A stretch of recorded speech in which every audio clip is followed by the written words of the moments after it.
Bonjour à tous, je suis Stéphane Groslo, chef de marché chez Compo Expert, et je vous souhaite la bienvenue au webinaire que nous organisons sur les recettes et les règles concernant la création et l'entretien des gazons d'ornement et d'agrément, en accord avec les nouveaux enjeux agronomiques, écologiques et économiques. Alors pour débuter, nous sommes une entreprise spécialiste de l'entretien du gazon, puisque nous sommes fabricants d'engrais à libération lente, avec une marque qui est très connue, qui est la marque Floranide, metteur en marché de semences de gazon haut de gamme, et nous réalisons également quotidiennement des audits et des visites de gazon, que ce soit des terrains de sport, que ce soit des parcours de golf, que ce soit des hippodromes, des parcs et jardins publics ou privés, afin d'établir un diagnostic de l'état de ce gazon et vous apporter des conseils adaptés afin de l'entretenir. Notre force, c'est le gazon de qualité pour valoriser les espaces urbains et sportifs. Et à titre d'exemple, je citerai le Centre national du football à Clairefontaine en Yvelines, qui accueille les équipes de France de football et qui nous fait confiance pour la fourniture d'engrais et de semences pour leur surface engazonnée naturelle. Alors quand on s'intéresse au gazon d'ornement ou d'agrément, il faut savoir que ce gazon d'ornement et d'agrément, on peut lui donner une dimension à la fois sociétale et une dimension environnementale.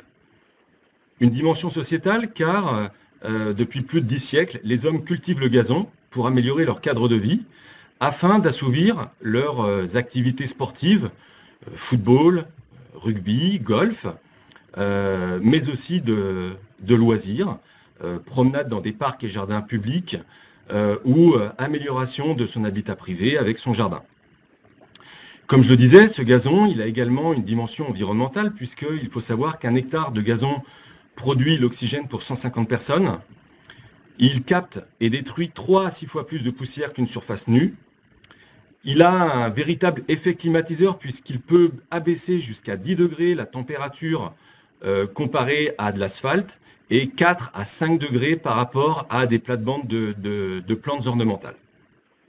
Enfin, il a également un vrai rôle de filtre naturel puisqu'il est capable de filtrer toutes les particules qui peuvent pénétrer dans le sol et qui peuvent être une source de pollution. Cette dimension, ce rôle environnemental et sociétal n'est possible qu'à une seule condition, que ce gazon soit en pleine santé, et pour qu'il soit en pleine santé, qu'il soit dense, qu'il soit résistant, eh bien, il faut bien l'entretenir et notamment bien le nourrir, bien le fertiliser pour le rendre pérenne.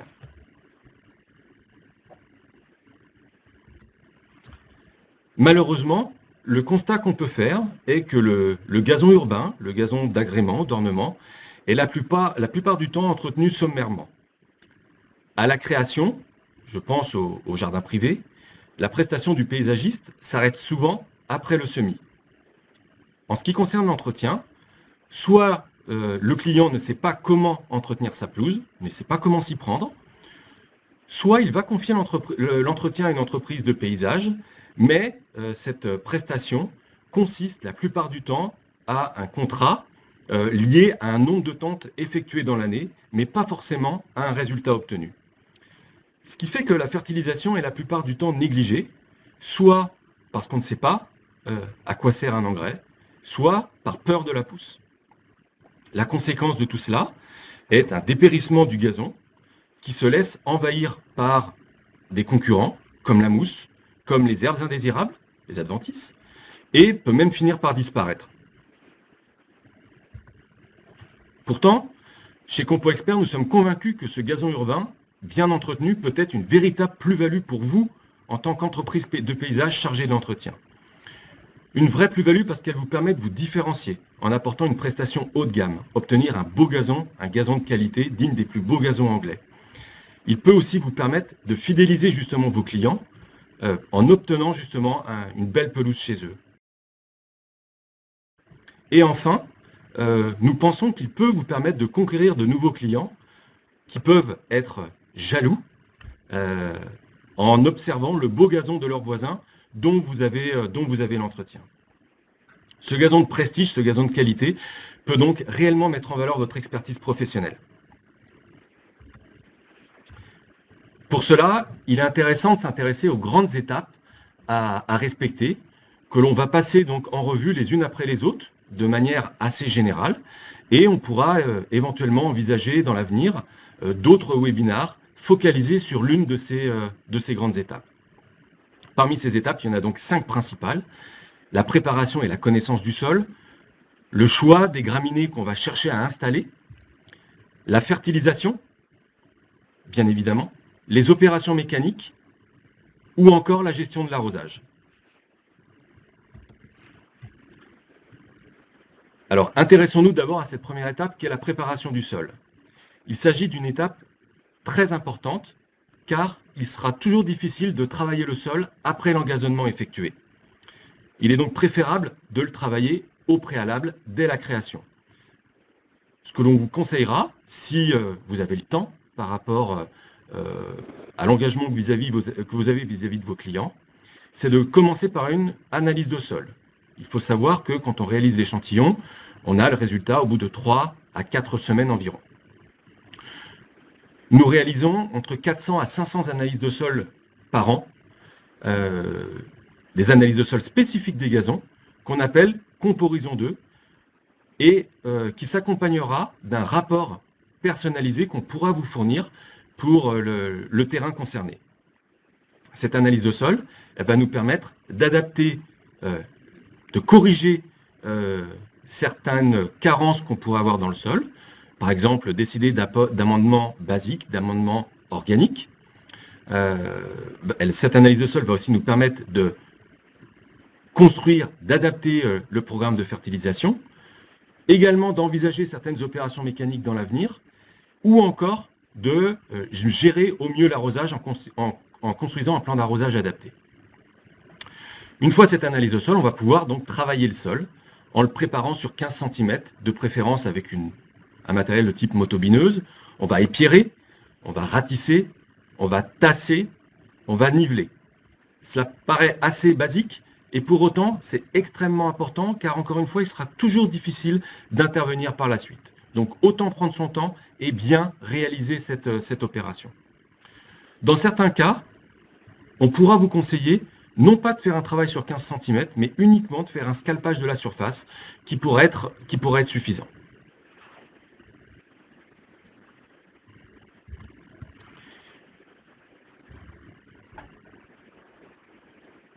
Lors de cette préparation de sol, on va vous conseiller d'aller dynamiser, d'aller activer ce sol. Pourquoi? Parce que le fait de le travailler sur 15 cm va casser la structure du sol, c'est-à-dire l'agencement des particules entre elles de ce sol, les argiles, les limons, les sables, d'une part, et d'autre part, on va aussi aller détruire la vie microbienne utile au développement de notre gazon. Il va donc être utile d'aller activer, dynamiser ce sol pour le rendre dans des conditions qui vont être favorables à l'installation du jeune gazon. C'est pour cette raison qu'en 2018, nous avons obtenu par les autorités françaises l'homologation d'un bioactivateur de sol et biostimulant qui s'appelle Agrozilalgine, que nous mettons tout juste en marché ce printemps 2019, qui a la particularité d'être à base d'algues, de zéolite, d'acide humique et enfin d'un micro-organisme bénéfique au développement du gazon qui s'appelle Bacillus R6-CDX. Comme je le disais, il s'agit d'un bioactivateur de sol qui va activer la vie microbienne du sol, qui va améliorer la porosité du sol et la circulation de l'air, et ainsi accélérer la vitesse de germination du jeune semis que vous allez effectuer par la suite et son installation. Alors l'agrozilalgine, comme je le disais, c'est un produit qui a été autorisé, homologué par les autorités françaises et qui s'utilise à une dose de 1 sac de 25 kg pour 250 m², ce qui signifie 100 g de produit par mètre carré, qu'on vous conseillera donc d'incorporer dans les 10 à 15 premiers centimètres de sol. Une fois cette étape faite, il va falloir faire le bon choix des graminées à gazon qu'on va installer sur ce futur gazon. Ce choix se fera en fonction on prendra plutôt en compte des mélanges qui soient certifiés, à index agrément au sport le plus élevé. Ces index selon le catalogue européen, vont de 1 à 9. Parmi les catalogues européens, nous pouvons citer le catalogue français, le catalogue du GVS, mais on peut aussi citer le BSA, qui est le catalogue allemand. Comme je le disais, donc les notes vont de 1 à 9. Ensuite, on va aussi préférer des mélanges qui sont enrichis par des accélérateurs de germination. Plus vite on gagnera du temps sur la germination et l'installation de notre gazon, et mieux ce sera, plus votre client sera satisfait. Enfin, et bien évidemment, on choisira des espèces dans le mélange qui sont autorisées en Europe, adaptées aux résultats recherchés, au climat, mais aussi à la fréquentation du gazon.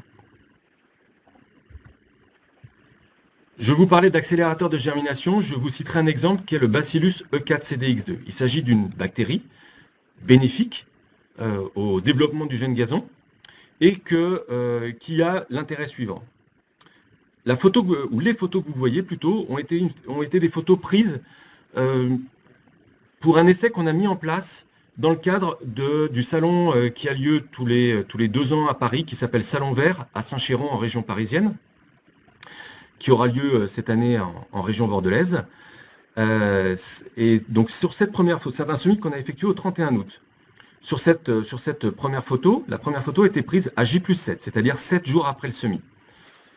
31 août, donc la date de semis, la deuxième photo a été réalisée 11 jours après le semis. Et les dernières photos ont été réalisées 13 jours après le semis. Si vous observez cette première photo à J+7, on voit très bien qu'on est sur un très jeune gazon. Et malgré cela, on a déjà un système racinaire qui est extrêmement développé, avec, comme on l'observe ici, sur ma petite main, une protection, un cocon protecteur qui s'est formé autour de la racine. Ce cocon protecteur correspond au biofilm, c'est-à-dire au développement de la bactérie qui est venue entourer le système racinaire de la plante et qui va favoriser son développement. Alors, je vous parlais de cet accélérateur de germination qui s'appelle Bacillus E4-CDX2. Chez Compo Expert, vous le retrouvez dans 2 mélanges de gazon que nous pouvons vous proposer. Le premier mélange est Seed Création Sport BS. Comme son nom l'indique, il s'agit d'un mélange création. Pour la création, 50% raisin anglais, 50% pâturin des prés, noté 8,3 sur 9 sur l'index sport et 8,5 sur 9 en ce qui concerne l'index agrément. Deuxième mélange, le mélange Seed Régénération BS. Comme son nom l'indique, il s'agit d'un mélange pour la régénération de gazon en place, le regarnissage.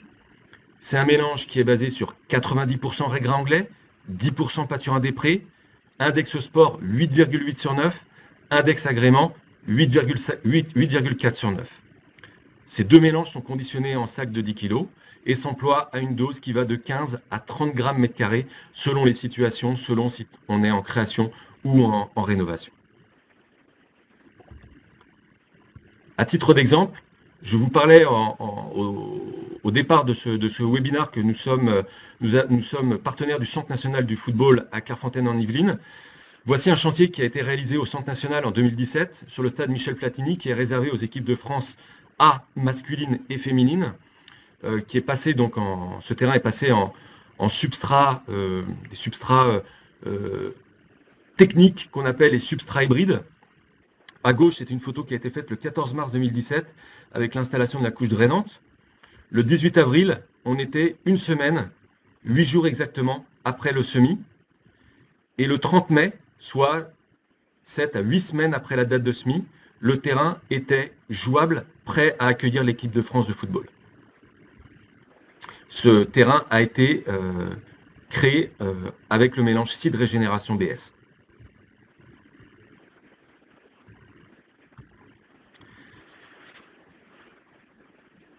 Intéressons-nous maintenant à la fertilisation.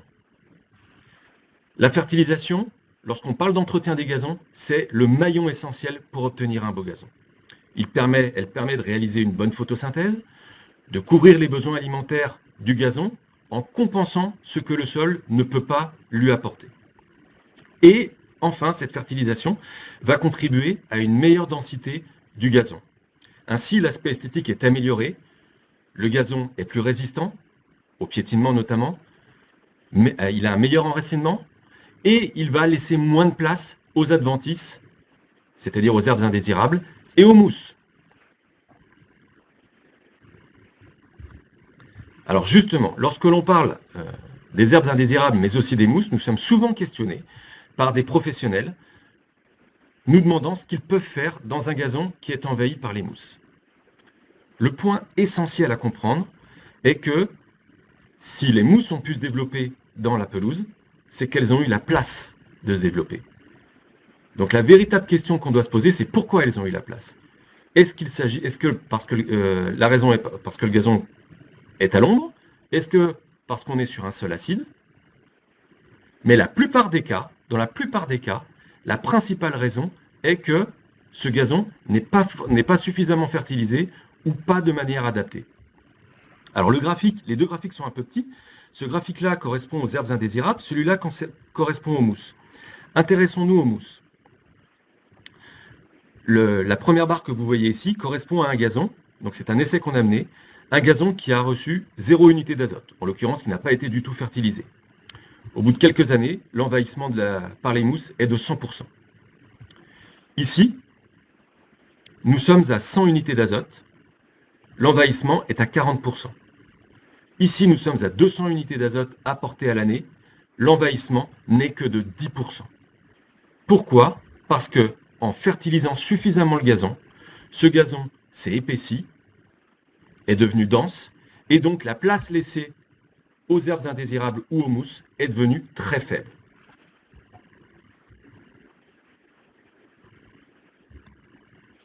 Alors, l'autre question qu'on nous pose souvent, très bien, je dois fertiliser mon gazon, mais quelle quantité d'engrais dois-je apporter? Eh bien, pour un gazon d'ornement ou d'agrément, on va considérer que sur 1 hectare et pour 1 an, on va fertiliser à hauteur de 160 à 200 unités d'azote et autant de potassium chaque année. 160 à 200 unités d'azote, cela veut dire 160 à 200 kg d'azote.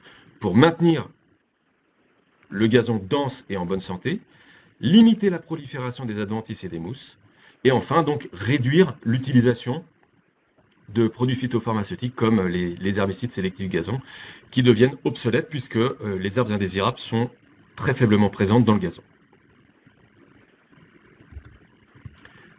Avec quel engrais doit-on fertiliser le gazon? Comme je le disais, l'objectif est de subvenir aux besoins du gazon.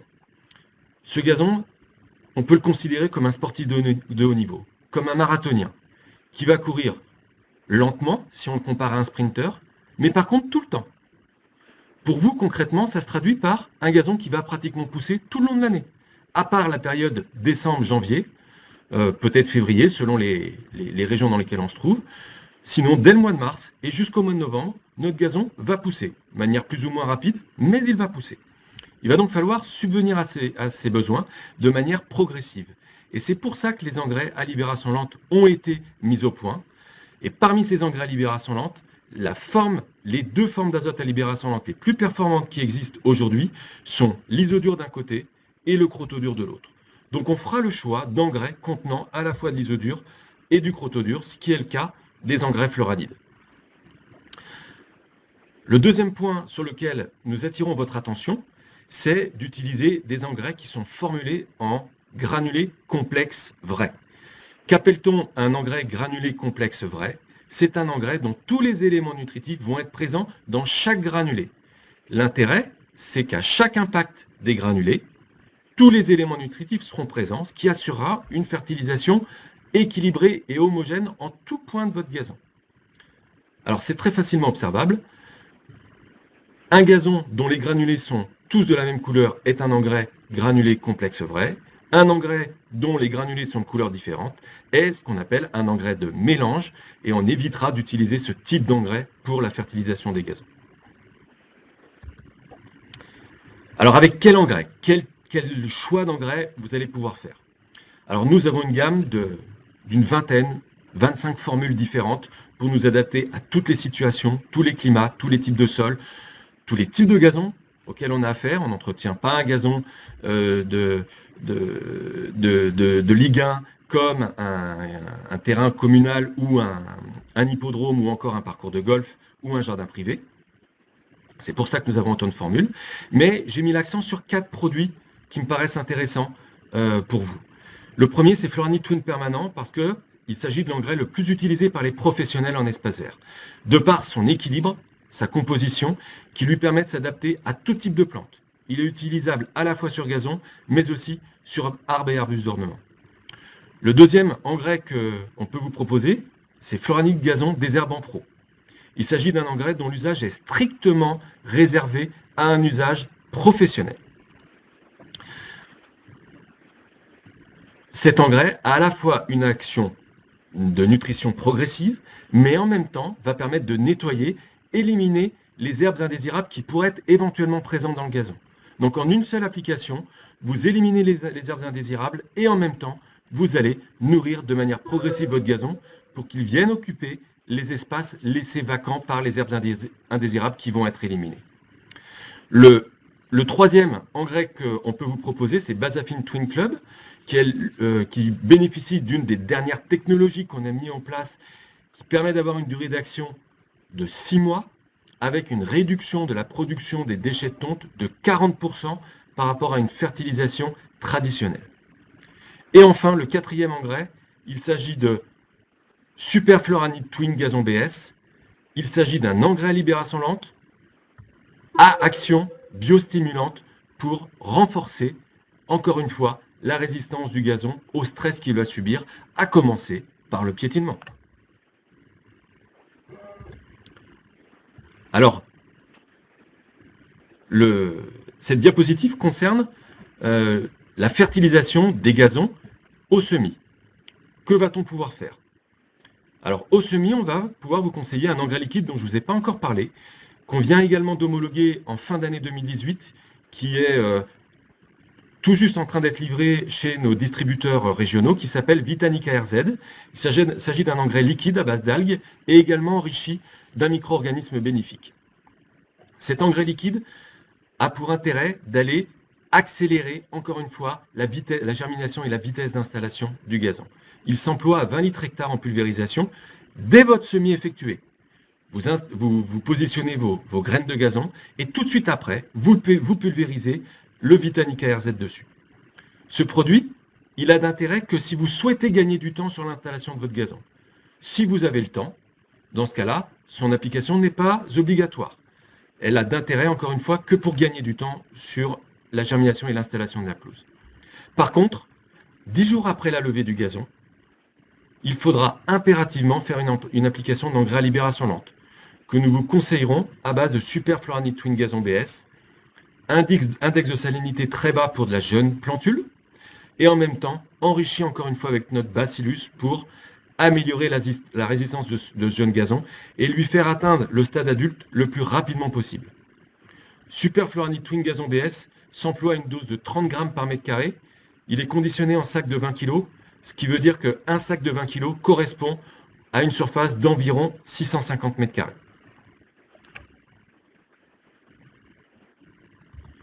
Une fois ce jeune gazon installé, qu'il a atteint le stade adulte, l'entretien n'est pas terminé.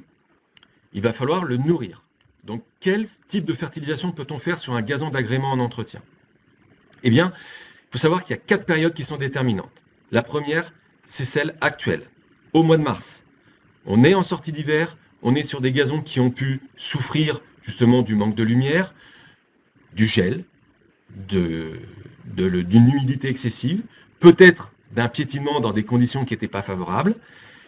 Ce gazon peut être clairsemé, c'est-à-dire peu dense, et donc il va falloir le relancer. Donc on va à nouveau utiliser le même engrais qu'on utilise 10 jours après le semis, le Super Floranit Twin Gazon BS, à une dose de 30 grammes par mètre carré. Avril-mai est une période où on vous déconseillera de faire un apport d'engrais. Pourquoi? Parce qu'on a déjà une pousse naturelle du gazon qui se fait, donc il n'est pas nécessaire d'aller provoquer une pousse supplémentaire. On attendra la période juin-juillet, où on pourra refaire une fertilisation qui, celle-ci, est également éventuelle, uniquement si le gazon est arrosé. Si le gazon n'est pas arrosé, il n'est pas nécessaire de faire cette fertilisation. Par contre, septembre est une période très importante. On est en sortie d'été. Le gazon a pu justement souffrir de la chaleur, du manque d'eau. On va donc essayer de le relancer, relancer la croissance pour lui redonner de la vigueur. Et puis enfin, une période charnière, j'ai même envie de dire cruciale pour la fertilisation des gazons, qui est souvent méconnue, et tout du moins non faite, c'est la fertilisation qu'on appelle la fertilisation précoce d'hiver, qu'on effectue fin novembre, voire même dans certaines régions dans le sud de la France en décembre, et qui va permettre d'améliorer le comportement du gazon pendant l'hiver, et justement éviter le développement des mousses lorsque les conditions sont favorables au développement des mousses. Cette fertilisation est vraiment déterminante. Elle s'effectuera avec un engrais riche en potassium, riche en magnésium et en oligo-éléments. L'engrais le plus adapté pour cette période de fin novembre est l'engrais qui s'appelle Floranit Twin Club d'équilibre 10-5-20 avec 4% de magnésium et oligo-éléments dedans. Donc encore une fois, 4 périodes, mars, juin, juillet, éventuellement si l'arrosage est fait, septembre et novembre. Intéressons-nous maintenant à la tonte et aux opérations mécaniques. La tonte, c'est également une opération fondamentale, car elle est réalisée jusqu'à 30 à 50 fois par an. Le conseil qu'on pourra vous donner, c'est tonte sur un gazon sec, avec des lames affûtées, pour éviter ce genre de dégâts. Sur ma petite main, la photo de droite, encore une fois. Cette photo de droite, on voit des marques qui ont été faites par la tondeuse, parce que le gazon était trop humide. Sur la photo du milieu, on voit des feuilles de gazon qui sont effilochées parce que les lames de la tondeuse n'étaient pas suffisamment bien affûtées. Et puis enfin, sur la photo de gauche, on est sur un gazon dont la tonte a été trop brutale. Il est conseillé de ne pas couper plus du tiers de la hauteur de la feuille, ce qui veut dire qu'un gazon qui ferait par exemple 10 cm de haut, sur une seule tonte, on ne doit pas enlever plus de 3 cm de feuilles de gazon. Sinon, on risque d'avoir ce phénomène-là, un gazon qui blanchit, qui se dessèche, et un système racinaire qui va être complètement bloqué, et le gazon qui aura du mal à reprendre. Enfin, en ce qui concerne la tonte, on vous conseillera de ramasser et évacuer les déchets de tonte, ne pas les laisser sur place. En ce qui concerne le matériel de tonte, 3 grands types de tondeuses existent aujourd'hui. Les plus utilisées sont les tondeuses à lame rotative. Elles sont faciles d'entretien, polyvalentes. Par contre, la coupe n'est pas toujours très nette, notamment lorsque la lame n'est pas bien affûtée. Deuxième type de matériel, les tondeuses à lame hélicoïdale. Là, par contre, on est sur une coupe très précise pour des gazons vraiment haut de gamme. Par contre, elles sont onéreuses, difficiles de réglage et surtout non adaptées aux gazons qui sont tondus trop haut. Et puis enfin, un troisième type de matériel qui se développe beaucoup actuellement, ce sont les robots tontes. Donc la tonte est réalisée par un robot.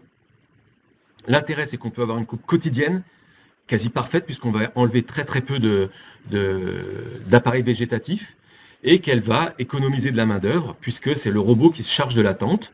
Et ce temps qui vous est libéré peut donc être consacré à d'autres opérations sur l'entretien de la pelouse, par exemple les opérations mécaniques, ou encore la fertilisation, le regarnissage, ou pourquoi pas la gestion de l'arrosage.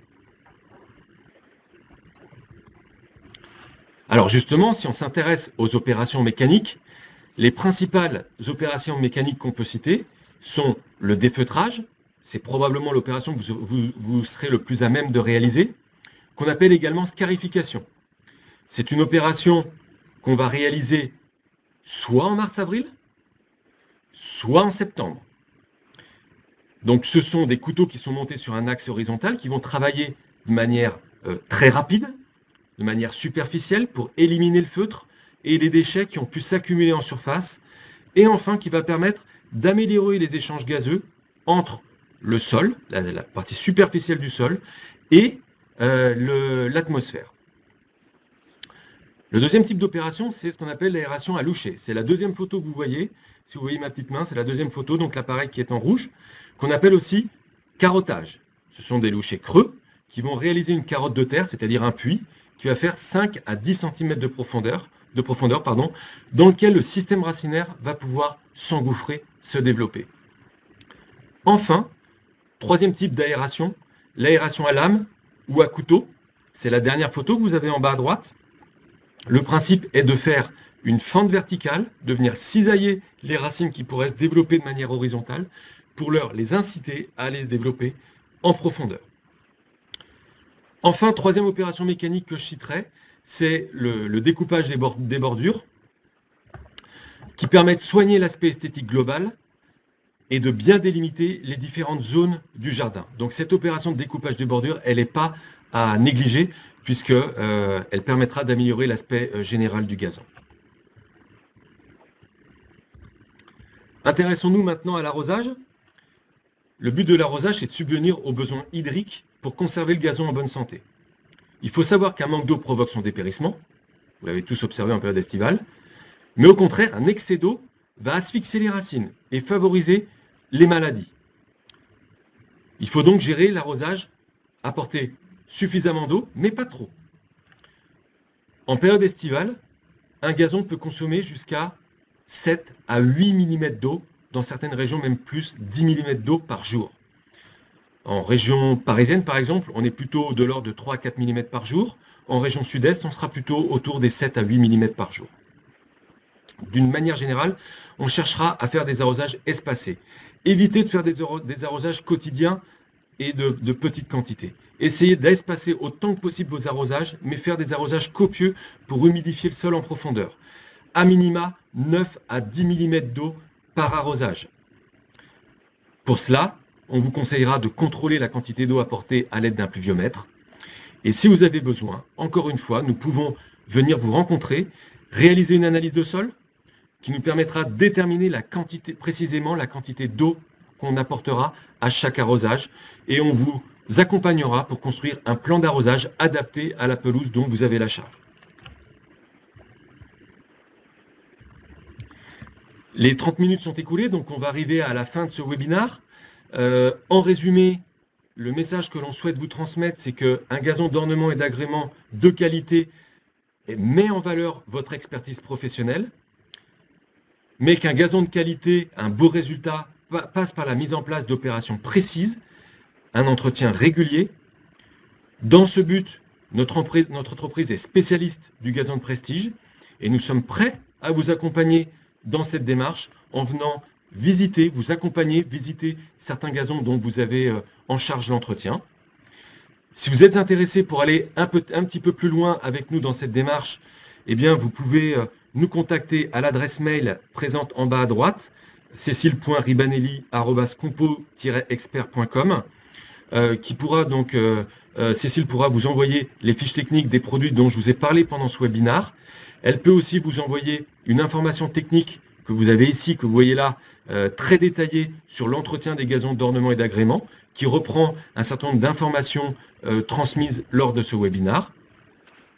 Et puis enfin, si vous souhaitez nous rencontrer, eh bien vous avez sur cette dernière diapositive le nom de tous nos techniciens régionaux sur chacun de vos secteurs avec leur téléphone portable que vous pouvez bien sûr contacter, ou vous pouvez également me contacter directement avec mon numéro de téléphone qui s'affiche ici, que je peux également vous redonner, 06 80 35 47 84, et puis mon adresse mail, stéphane.groslo@compo-expert.com. Vous pouvez également bien sûr visiter notre site internet. Voilà, ce webinaire est désormais terminé. Si vous avez des questions, n'hésitez pas à les soumettre dans le chat, j'y répondrai. Et puis autrement, eh bien, encore une fois, nous sommes prêts à vous rencontrer prochainement dans vos entreprises. Merci à tous.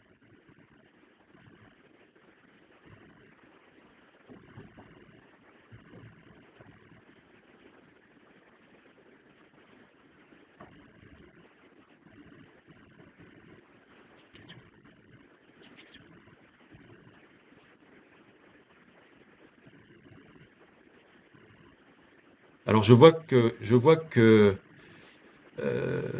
alors Florent nous pose une question. Donc je vais en faire par tout le monde. J'installe du cynodon dactylon dans le sud. L'entretien est-il le même, scarification, engrais? Alors c'est une bonne question. Donc le cynodon dactylon, c'est une graminée qu'on utilise dans le sud de la France parce qu'elle est particulièrement résistante au manque d'eau, à la sécheresse. Par contre, le cynodon dactylon, donc en plus c'est un système racinaire qui est rhizomateux, qui donc va avoir un bon comportement du printemps jusqu'à l'automne, par contre qui disparaît en automne. Alors, en ce qui concerne la scarification et la nutrition, oui, c'est une graminée qui nécessite d'être très bien fertilisée, donc qui se rapprochera d'un plein de fertilisation comme j'ai proposé, autour de 160 à 200 unités d'azote à l'année. Et puis le conseil, bien sûr, que je pourrais vous apporter, peut-être que vous le faites déjà d'ailleurs, hein, c'est dès que le mois de fin septembre, début octobre arrive, c'est de faire un sursemis, donc un semis de regarnissage avec du régras anglais, pour que ce régras ait le temps de s'installer avant l'arrivée de, on va dire, avant la fin d'automne et le début d'hiver, et que le gazon ait donc un bel aspect, y compris pendant l'hiver, puisque pendant l'hiver, ce cynodon dactylon va disparaître.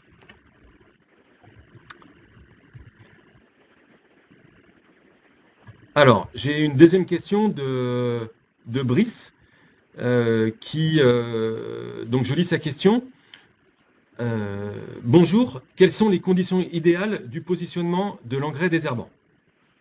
Alors, les conditions idéales de l'engrais désherbant, donc le positionnement idéal, c'est à partir du mois de mai et du mois de juin, tant qu'on n'a pas des températures qui dépassent les 25 degrés.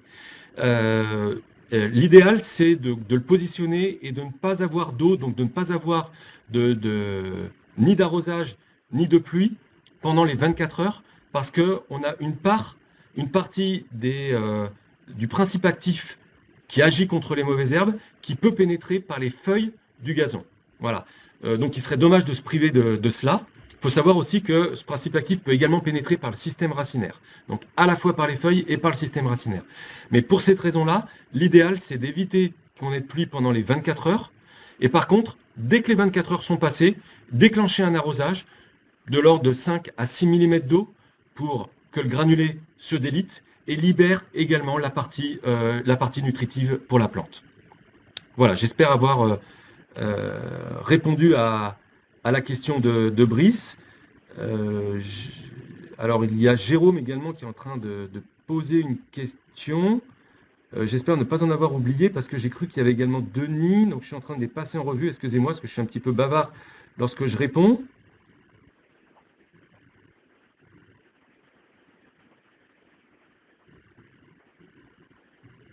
Alors, Jérôme, et j'ai vu que Florent m'avait répondu, je répondrai à Florent après, hein. Jérôme, bonjour, quelle solution naturelle pourrait-on envisager contre la levée de digitaire lors des semis et son installation sur des gazons plus anciens? Merci. Alors là, c'est une excellente question. Alors la digitaire sanguine, encore une fois, c'est une graminée estivale qui se développe plutôt, je ne sais pas dans quelle région vous êtes, Jérôme, mais c'est une graminée qui a besoin de chaleur pour pouvoir se développer, qui se développe plutôt sur la région sud de la Loire, quoi qu'on en trouve également en Loire-Atlantique, qui pose de plus en plus de problèmes. Et malheureusement, c'est pas une bonne nouvelle pour vous, mais malheureusement aujourd'hui, il n'y a pas de réelle solution naturelle pour l'empêcher de s'installer. Les seules solutions, on va dire, prophylactiques que je pourrais vous conseiller, encore une fois, c'est de faire en sorte que votre gazon soit le plus épais, soit le plus dense possible. Ce qui veut dire faire du regarnissage avant que la digitaire n'ait levé, ça veut dire faire du regarnissage dès maintenant, et faire une fertilisation suffisante pour que le gazon soit le plus dense possible. Je sais, ce n'est pas la panacée ce que je vous dis, mais malheureusement, à ce jour, il n'y a pas d'autre solution, et encore moins de solutions naturelles qui existent. Il y a un produit phytopharmaceutique hein, qui est homologué pour l'usage contre la digitaire, qui est commercialisé par la société Bayer, si je ne dis pas de bêtises, mais il ne s'agit pas d'une solution naturelle. Alors, en ce qui concerne Florent, donc j'en reviens donc à Florent. Florent, Florent, c'est donc le paysagiste qui entretient du cynodon dactylon dans le sud de la France. Et par rapport à ma réponse, me pose la question suivante. Après le sursemis du régras, il est donc étouffé au printemps par le cynodon. Oui, effectivement, le cynodon, c'est une graminée qui est très agressive. Donc le cynodon va se développer à nouveau dans ce régras anglais et vous aurez un mélange, dans un premier temps, un mélange de régras anglais et de cynodon dactylon. Et progressivement, vous n'aurez plus que du cynodon dactylon dedans. Voilà. Et par contre, à l'automne prochain, éventuellement, vous pourrez voir un petit peu de régras anglais repartir, mais je vous conseillerais quand même de réeffectuer un semis de regarnissage.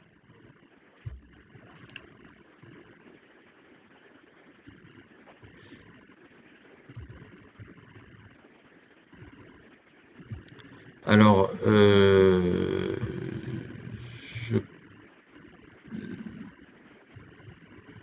pour le moment, je n'ai pas d'autres questions. Donc, Jérôme, je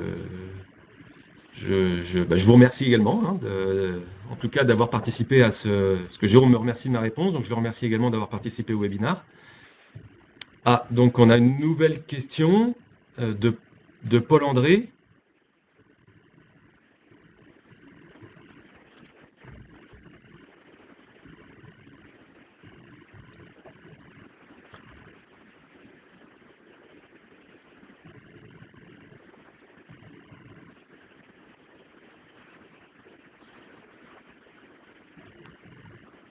Et je vois qu'il y a également Florent qui va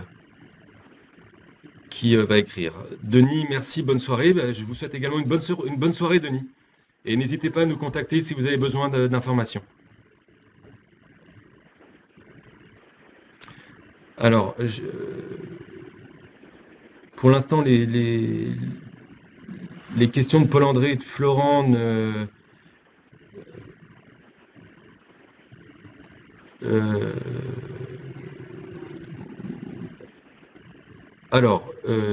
alors j'ai les deux qui sont arrivés en même temps, je suis désolé. Donc Florent me dit merci beaucoup. Le cynodon se taille beaucoup plus bas. Vrai? Alors je préférerais que vous me disiez ce ton beaucoup plus bas. Pas forcément. Pas forcément. Il faut savoir que le cynodon dactylon, c'est une graminée qui peut être employée sur terrain de sport. J'ai un collègue qui revient tout juste du Maghreb. Donc ils utilisent beaucoup cette graminée sur les terrains de sport.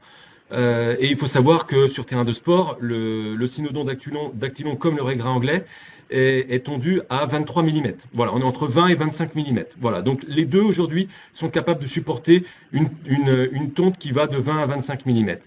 Juste un petit point qui est important, plus vous tondez un gazon court, plus il doit être tondu fréquemment, plus il doit être fertilisé. Et plus il sera arrosé parce qu'il aura des besoins en eau qui seront plus conséquents. Plus vous le tondez haut, moins ses besoins en eau seront importants. Voilà, c'est une petite précision, mais qui peut être intéressante. Donc voilà, Florent, j'ai répondu à votre question. Paul-André, je lis votre question. Bonjour, je suis en Corse du Sud. J'imagine que c'est une région magnifique. pH très acide sur sol granitique. Quel serait le pH optimal pour un gazon? Alors, le pH optimal pour un gazon se situe autour de 6,5. 6,5, c'est le pH idéal. On peut considérer qu'entre 6 à 7,5, on est sur des pH qui sont satisfaisants pour du gazon. Si vous êtes au-delà de 7,5, vous allez avoir plusieurs problèmes. Le premier problème, c'est un pH qui n'est pas favorable au gazon. Deuxièmement, un pH qui ne va pas être favorable à la disponibilité des éléments nutritifs que vous apportez sur votre gazon, c'est-à-dire que les éléments nutritifs vont être insolubles sous une forme non assimilable. Et enfin, ne va pas être non plus favorable à la vie microbienne. Par contre, si vous avez également un pH qui est... Alors vous, ce n'est pas votre cas, hein, vous n'êtes pas sur un pH trop haut, vous êtes au contraire, a priori, sur un pH qui est très acide. Donc si vous êtes sur un pH très acide, on va apporter un amendement minéral basique, calcique, sur votre sol. Alors, les amendements minéraux basiques calciques, ça peut être de la chaux, ça peut être du lithotame, par exemple. Alors là, de même, on nous pose souvent la question, oui, mais quelle quantité je dois apporter? Eh bien, je ne peux pas vous répondre comme ça, Paul-André. je ne peux pas vous répondre comme ça. Il faut qu'on échange de manière beaucoup plus personnalisée sur le sujet, puisque ça dépendra du pH de votre sol actuel.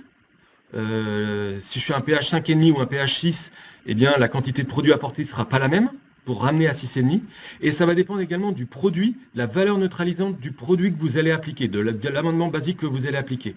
Donc, ce que je peux vous conseiller, Paul-André, c'est n'hésitez pas à vous rapprocher de nous, hein, vous avez nos coordonnées. On peut échanger par téléphone, on peut échanger par mail comme vous le souhaitez. Et puis, en fonction du produit que vous pouvez avoir, nous ne commercialisons pas d'amendement basique, mais le produit auquel vous pouvez avoir accès en tant qu'amendement minéral basique, eh bien, et le pH réel de votre sol, on pourra vous dire la quantité exacte de produits qu'il faudra rapporter. Voilà.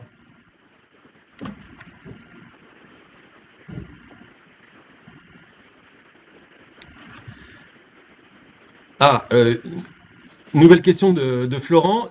Excellente question. Peut-on mélanger le Vitanica RZ dans un mélange hydroseeding directement et à quelle dose? Merci.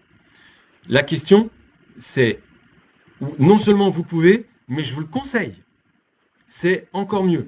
Alors, s'il y a encore plusieurs participants, l'hydroseeding ou l'hydromulching, c'est une technique d'engazonnement où on va projeter un mélange de différents matériaux dans lequel la graine de gazon va pouvoir germer. Parmi ces matériaux, on a de la cellulose, par exemple. Hein.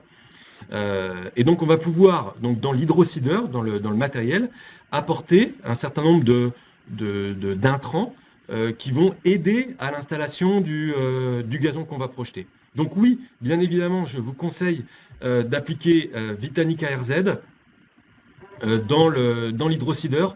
La dose que je vous conseillerais, c'est 2%. Ça veut dire 2 litres de Vitanica RZ pour 100 litres de mélange de bouillie. Voilà.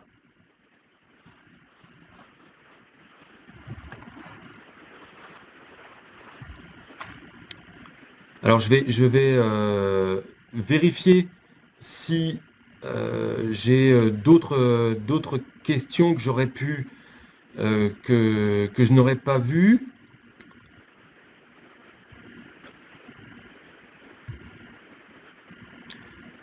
Donc celle-là j'ai répondu, Brice j'ai répondu, Florent, Jérôme. Ok, donc Jérôme, je ne sais pas si vous êtes encore en ligne, mais je vois que vous êtes dans la région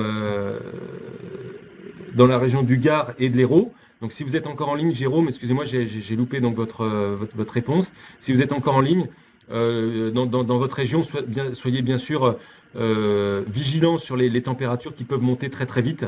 Donc peut-être que les applications pourront se faire de manière un petit peu plus précoce par rapport à ce que je vous ai dit tout à l'heure. Donc Paul-André, je vous ai répondu. Donc Florent, je vous ai répondu sur l'hydrocideur. Donc Jérôme était encore en ligne puisque Jérôme est en train d'écrire. Eh bien écoutez Jérôme, je vous remercie beaucoup. Donc Jérôme est en train de quitter le webinaire. Je vous remercie beaucoup en tout cas d'avoir participé et encore une fois nous sommes à votre disposition pour d'autres informations si cela est nécessaire pour vous.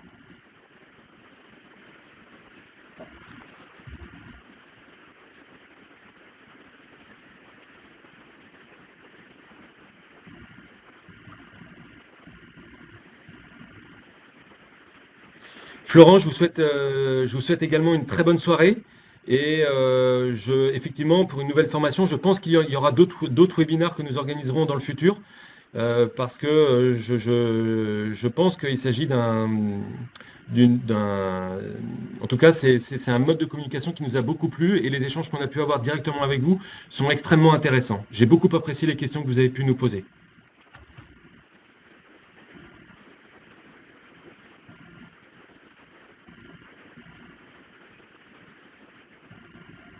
Alors j'attends Paul-André qui est également en train d'écrire.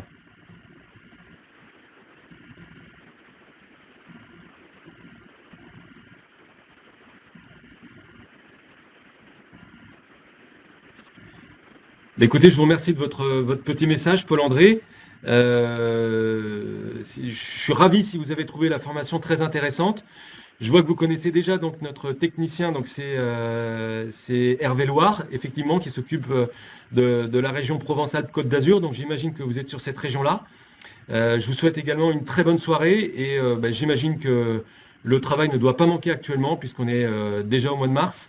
Donc voilà, et je souhaite en tout cas à tous ceux qui peuvent être encore en ligne beaucoup de courage et plein de chantiers à réaliser sur ce printemps 2019. Et encore une fois, nous sommes à votre disposition pour vous accompagner et pourquoi pas visiter certains gazons dont vous avez la charge et pour lesquels vous auriez besoin de conseils en ce qui concerne l'entretien. Alors je vois que Florent écrit.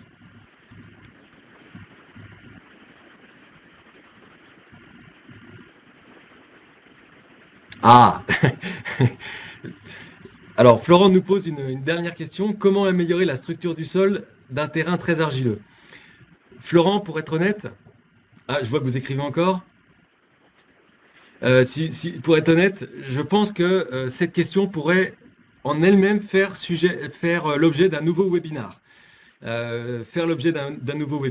Alors malgré tout, je vais quand même essayer de vous apporter quelques réponses. Alors déjà, vous avez apporté la bonne réponse. Sur un sol qui est extrêmement argileux, la première chose à faire, c'est d'apporter du sable. Voilà, ça c'est le premier point. Maintenant, quel type de sable? On va choisir. Alors, ce qu'il faut que vous fassiez, c'est que auprès de votre fournisseur de sable, c'est lui demander une analyse de ce sable. Pour connaître le pH du sable, on va choisir un pH, encore une fois, un sable de pH neutre, de préférence siliceux. Alors, avec des granulés ou des grains de sable, surtout pas anguleux, des grains de sable qui soient le plus rond possible, parce que si le sable est trop anguleux, il va non seulement se compacter, mais en plus peut cisailler le système racinaire. Donc, pH neutre, siliceux, rond, suffisamment grossier, puisque si votre sol est très argileux, vous avez beaucoup de particules fines, et donc votre sol est très compactant, très asphyxiant. Donc on va choisir un sable grossier qui peut faire de 1 à 3 mm, voilà, en granulométrie. Et également, donc là ça devient un petit peu plus technique, on choisira également un rapport qui s'appelle le rapport D90 sur D10 qui soit entre 2 et 3. Donc D90 comme la lettre D, 90 comme le chiffre et D10 entre 2 et 3. Donc vous voyez, c'est un petit peu technique. Il s'agit en fait du diamètre donc le D90, c'est le diamètre pour lequel 90% des grains sont inférieurs ou égaux à ce diamètre-là. La même chose pour le D10. Et donc, il nous faut un D90 sur D10 qui soit autour de 2 à 3. Voilà les conseils que je peux vous apporter en ce qui concerne le sable.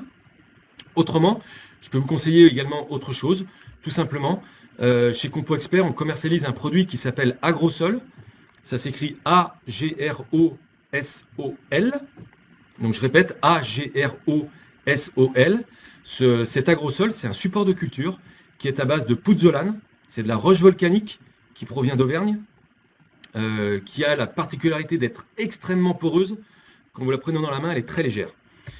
Extrêmement poreuse, qui a l'avantage de favoriser la circulation de l'air et aussi de monter relativement rapidement en température, ce qui fait que votre sol va pouvoir se réchauffer assez vite. Dans l'agrosol, cette pouzzolane est calibrée en 1,3 mm, donc la granulométrie parfaitement adaptée pour améliorer la perméabilité et la porosité du sol. Et en plus, l'autre intérêt dans Agrosol, c'est que vous avez un conditionneur de sol, dont je ne vous ai pas parlé pendant le webinaire, qui s'appelle Agrosil LR2. Il s'agit d'un conditionneur de sol à base de silicate colloïdal qui va venir faire éclater votre argile dans votre sol. Vous allez former des agrégats. Donc vous allez encore, j'ai envie de dire, ça va aller encore plus loin que le sable dans l'amélioration de votre structure du sol, puisque non seulement vous allez améliorer la courbe granulométrique, la perméabilité grâce à la pouzzolane, et en même temps, vous allez favoriser la formation d'agrégats grâce aux silicates colloïdaux apportés par l'Agrosil LR2. Voilà. Donc, alors, juste pour terminer sur l'agrosol, l'agrosol, il existe, on le conditionne soit en sac de 30 litres pour des usages sur des petites surfaces, soit en big bag de 500 litres, ou pour des grosses surfaces, par exemple, on le fait également en vrac de 35 à 40 mètres cubes. Par exemple, on l'utilise, vous voyez, sur des terrains de sport, sur des travaux de rénovation qui ont lieu au mois de juin à l'intersaison lorsque les terrains ne sont plus employés. C'est ce qu'on fait d'ailleurs, par exemple, à Clairefontaine. Je vous parlais du Centre national du football. C'est ce qu'on fait à Clairefontaine. On l'emploie donc derrière les travaux d'aération, par exemple derrière un carottage, derrière une aération à Louchet, et on va l'appliquer à de l'ordre de 3 à 5 litres par mètre carré. Voilà.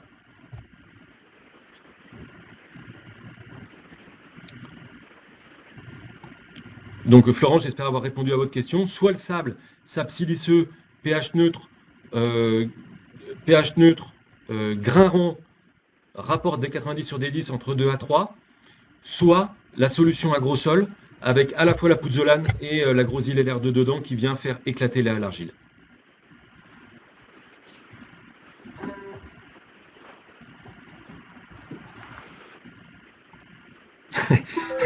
Eh bien écoutez, je vous souhaite une très très bonne soirée. C'est vrai qu'il est 19h. Ça fait une petite demi-heure déjà qu'on échange. Vraiment, j'ai particulièrement apprécié les échanges constructifs qu'on a pu avoir ensemble. Et je vous dis à très bientôt.